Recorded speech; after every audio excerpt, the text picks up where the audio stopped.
அமெரிக்கால பாத்தீங்கன்னா ஒரு சிந்திக்கக்கூடியவர்கள் வந்து மிகப்பெரிய பெரிய தொழிலதிபர்களா இருப்பாங்க. ஆனா இங்க வந்து சிந்திக்கிறவர்கள் யாருன்னு முதல்ல பார்க்கக்கூடிய ஒரு சமூகம் தான் இன்னைக்கும் இருந்துகிட்டே இருக்கு. சோ அதனால இதுல வந்து ஒரு ஒரு அரசையோ ஒரு கட்சியோ தாக்கக்கூடிய ஒரு இடத்துல வந்து தமிழக வெற்றி கழகம் கிடையாது. எங்களுடைய குறிக்கோள் தமிழக வெற்றி கழகம், எங்களுடைய தலைவர் உண்மையாக இந்த இஸ்லாமிய மக்களுடைய வகுப்புகளோட சொத்துக்களை பாதுகாக்கணும்னு சொல்லிட்டு வந்து நம்ம வந்து வழக்கு தொடர்ந்தோம். கேரள அரசு நேற்று வழக்கு தொடர்ந்திருக்கு. அதை முன்மாதிரியாக கொண்டு எல்லா கட்சிகளும் இணைந்து நம்ம வந்து இதுக்கு வந்து குரல் கொடுக்கணும்.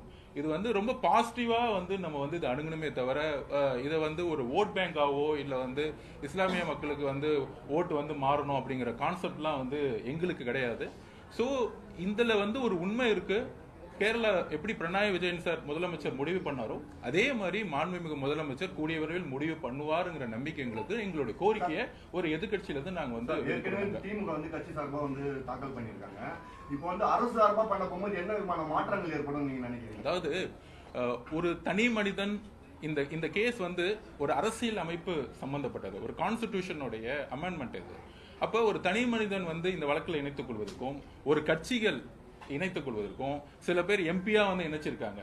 இதோட ஒரு அரசு வந்து தன்னை இணைத்து எங்க கிட்ட இவ்வளவு வகுப்பு சொத்துக்கள் இருக்கு, இந்த சட்டம் வந்தா என்னென்ன பிரச்சனைகள் வரும் அப்படின்னு வந்து ஒரு மாநில அரசு எடுத்துரைக்கும் பொழுது உச்சநீதிமன்றம் வந்து ரொம்ப செவிமடுத்து காமிக்கும். இப்போ ஒரு கட்சின்னா அரசியல் இருக்குமா அப்படின்னு ஒரு தாட் வந்து ஜுடிஷியல் சிஸ்டத்துல இருக்கும். ஆனா நம்ம வந்து ஒரு அரசா பதிவு பண்ணும் பொழுது 8 கோடி மக்களுடைய பிரதிநிதியா ஒரு அரசு இருக்கும் பொழுது அரசு வந்து இந்த சட்டத்திற்கு எதிராக தன்னை இணைத்துக் கொள்ளும் பொழுது, அதான் சொன்ன கேரளா ஒரு முன்னுதாரணமா இன்னைக்கு வந்து விளங்குது.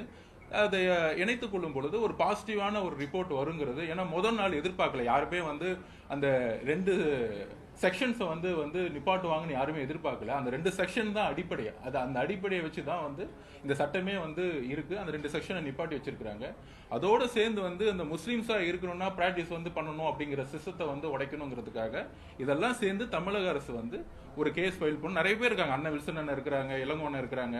ஸோ இமீடியட்டா வந்து முதலமைச்சர் வந்து கன்சல்ட் பண்ணி இது வந்து அரசியலுக்கு அப்பாற்பட்டு தேர்தலுக்கு அப்பாற்பட்டு, அதனால தான் சொன்னேன் அண்ணன் திருமாவளவன் கம்யூனிஸ்டோடைய தலைவர்கள் எல்லாரும் சேர்ந்து இந்த வழக்கை தமிழகத்திலிருந்து நம்ம வந்து தமிழக அரசு வந்து இந்த கேஸை இணைத்துக் கொள்ளும் பொழுது இன்னும் ஒரு ஸ்ட்ராங்கான ஆர்குமெண்ட் கொடுக்க முடியுங்கிற நம்பிக்கை இருக்கு. ஏன்னா இது வந்து அரசியலமைப்போட சட்டம் இருக்கிறதுனால நிறைய பேரால போய் ஆர்குமெண்ட் பண்ண முடியாது. ஒரு 5-6 சீனியர்ஸ் தான் வந்து இன்னைக்கு பண்ண முடியும். பாத்தீங்கன்னா கபில் சிபல் அவர்கள் பண்றாங்க, சிங்வி அவர்கள் பண்றாங்க இன்னைக்கு. அந்த மாதிரி வந்து குறிப்பிட்ட சில பேர் தான் வந்து பண்ண முடியும்.